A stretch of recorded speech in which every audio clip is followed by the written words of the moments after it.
팔아야 하나? 팔면 나중에 아파트값이 더 오르면 어떡하지? 그냥 증여를 할까? 그게 제일 쉽다던데. 근데 세금이 제일 많다던데. 귀찮은데 그냥 버틸까? 지금 이 영상 보고 계신 분들 아마 머릿속에 계속 이 생각이 맴돌고 계실 것 같은데요. 2026년 5월 9일 다주택자 중과 유예까지 시간이 얼마 남지 않았습니다. 하지만 지금 이 순간에도 많은 다주택자분들이 결정을 내리지 못하고 계세요. 왜 결정을 못 내릴까요? 여러분들이 막연히 생각만 해서 그래요. 내 상황에서 어떤 게 유리한지 정확한 숫자로 계산을 해보지 않아서입니다. 지금 고려할 사항들이 굉장히 많잖아요. 다양한 시뮬레이션을 돌려봐야 되거든요. 10년 전 10억 원에 산 서울 아파트, 현재 시세 20억, 양도차익 10억 정도가 발생을 합니다. 5월 9일 이전에 팔면 세금 약 3.3억에서 3.4억. 하루라도 늦어서 중과가 부활해서 판다면 2주택자는 세금이 약 6.5억, 3주택자 약 7.5억. 하루 사이로 세금이 2배 이상이 폭증을 하죠. 단순히 숫자가 중요하지 않죠. 이 세금 차이가 앞으로 내 노후자금,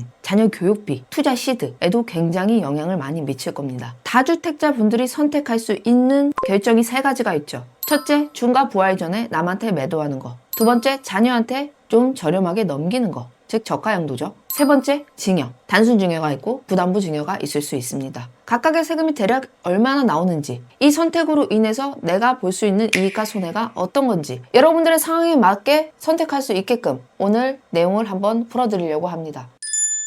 첫 번째, 남한테 매도하는 경우 우리가 이 물건을 버릴까 말까 고민할 때가 있죠. 깔끔하게 버려버리면 나중에 버리지 말걸 하고 후회는 할 수 있지만 그 순간 그 짐에서 해방됩니다. 현재 다주택자 매도가 딱 그 심정이 아닐까요? 다주택자 중과 유예 전에 매도하는 거, 이 점은 명확하죠. 매년 6월 1일마다 돌아오는 재산세와 종부세에 기준되는 금액을 팔아버렸기 때문에 부과가 되지 않습니다. 앞으로도 완전히 이 주택에 관련된 종부세와 재산세에서는 해방이죠. 5월 9일 전에 잔금 치르면 기본 일반 세율 플러스 장기보유 특별공제 최대 30%까지도 다 챙겨갈 수 있습니다. 손해도 명확하죠. 아무리 일반 세율이지만 고가 주택인 경우 당장에 수천에서 수억 원까지 양도소득세를 납부를 하셔야 됩니다. 그리고 현재 임대를 주고 계시면 임대 수익에 대한 기회비용, 만약 그 자산에 대한 가치가 커서 나중에 시세 차익을 실현할 수 있는 자산이라면 그거에 대한 기회비용이 있겠죠.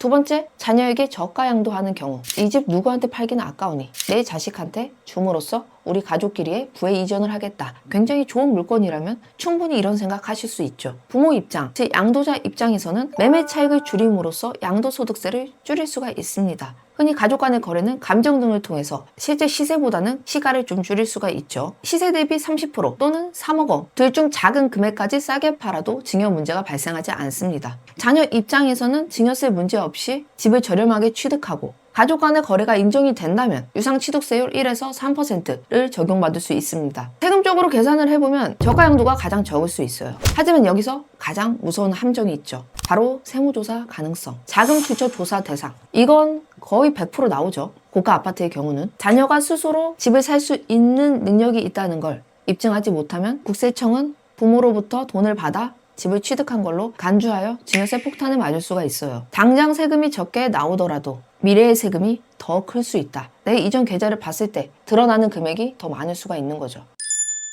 세 번째, 자녀에게 증여하는 경우 세상 만사. 돈으로 해결하는 게 제일 편하다고들 하죠. 돈이 없어서 그렇지. 증여가 딱 그겁니다. 토지거래 허가, 실거주, 자금 출처 이런 거 신경 안 써도 되죠. 다만 세금이 많이 들어갈 뿐이에요. 단순 증여, 가족 내에서 자산을 지킬 수는 있지만 그 부담을 자녀가 떠안습니다. 20억 아파트 그냥 증여하면 증여세 얼마죠? 증여세만 약 6억. 현재 우리 다주택자가 매도하는 걸 가정한다고 하면 증여 취득세율이 12.4%, 13.4%까지 올라갈 수 있죠. 약 2.5억, 총 8.5억이에요. 5월 9일 전 일반 세율을 적용받아서 양도세와 비교해 봤을 때 세금이 5억이나 차이가 납니다. 5억 굉장히 큰 금액이죠. 심지어 이 증여세와 증여취득세, 자녀가 부담할 능력이 없어서 부모가 내주면 이건 또 증여세 대납액이라고 해서 또 추가적으로 과세가 돼요. 이 금액도 만만치 않게 굉장히 큽니다. 그럼 부담부 증여를 볼까요? 증여세가 그래도 조금 덜 나온다는데 전세보증금이나 대출을 함께 자녀한테 넘김으로써 즉 양도소득세는 부모가 내고 그 나머지 금액에 대해서는 자녀가 증여세를 내는 구조죠. 다주택자 중과 전이라면 이 양도세와 증여세의 합이 자녀가 혼자 증여세를 내는 것보다 적을 수 있습니다.